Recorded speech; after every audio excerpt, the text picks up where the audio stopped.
The Berenstain Bears get religion. We are taught to read food labels, but how many of us read and understand the worldview ingredients in children's books?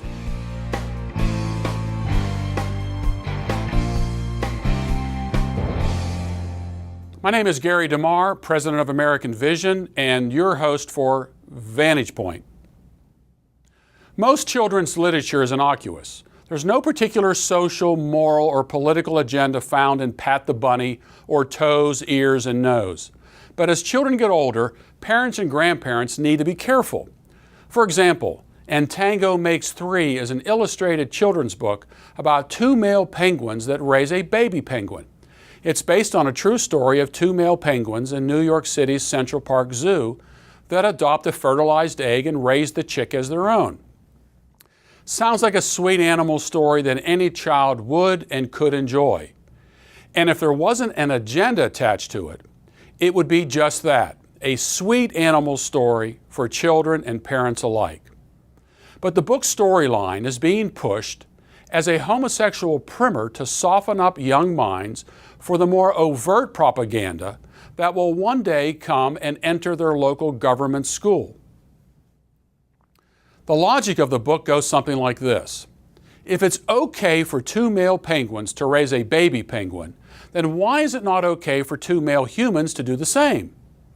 There are a number of unstated assumptions here. One, the male penguins are thought to be homosexuals. They're not. Two, when have animals become moral examples for human behavior? What about the mother eagle that lets one of her two baby eaglets starve so she can cannibalize it and feed it to the other eaglet? What's the moral lesson with this story? It's obvious that homosexuals pick and choose what animal behavior they deem to be exemplary. Now, I don't expect books, even children's books, to be devoid of a worldview and teach lessons to young minds.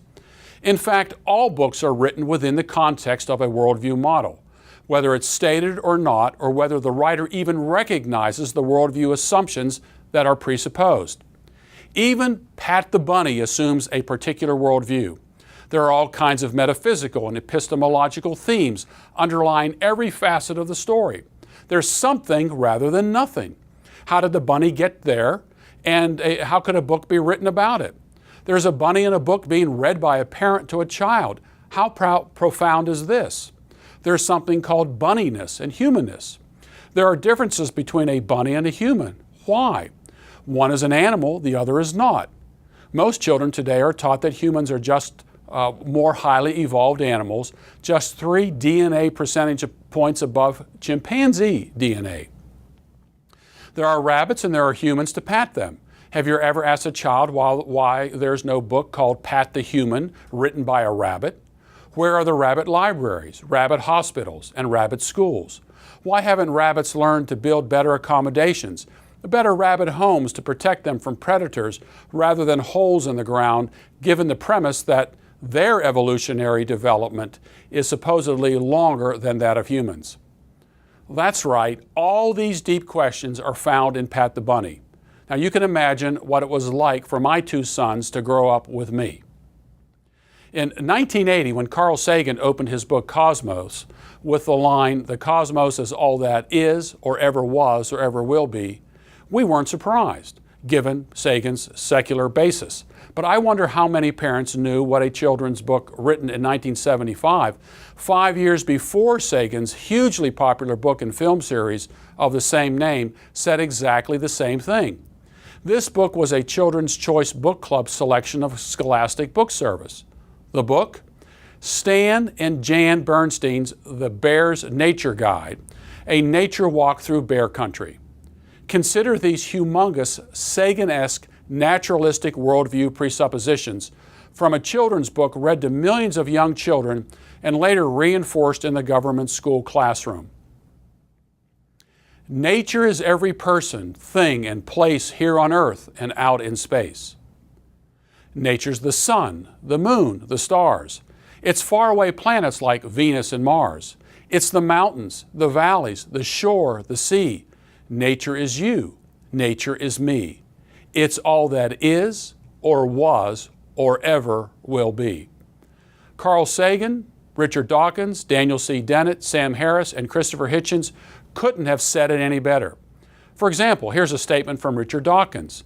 The universe we observe has precisely the properties we should expect if there is at the bottom no design, no purpose, no evil, and no good. Nothing but blind, pitiless indifference. DNA neither knows nor cares. DNA just is, and we dance to its music. Now, there's a twist to this story. It seems that the secular worldview of Stan and Jan Berenstain did not rub off on their son. Mike Berenstain, the son of the series' original writers and illustrators, is the developer of a miniseries with a Christian theme published by evangelical publisher Zondervan. Berenstain said that he and his older brother were raised in a secular household. My father was a secular Jew. My mother was raised a nominal Christian, he told the Christian Post. We weren't raised religious, he said. Mike Berenstain, who was very much interested in science as a child, grew dissatisfied with his parents' secular values. In college, he sought answers in philosophy. Finding that unfulfilling, he later accepted Christ and now writes from a Christian perspective. What worked for the Berenstains was the moral worldview depicted in the series that was borrowed from a theistic foundation. But if nature is all that is, or was, or ever will be, there is no accounting for it. Mike Berenstain understands this and accounts for it in his new series for children.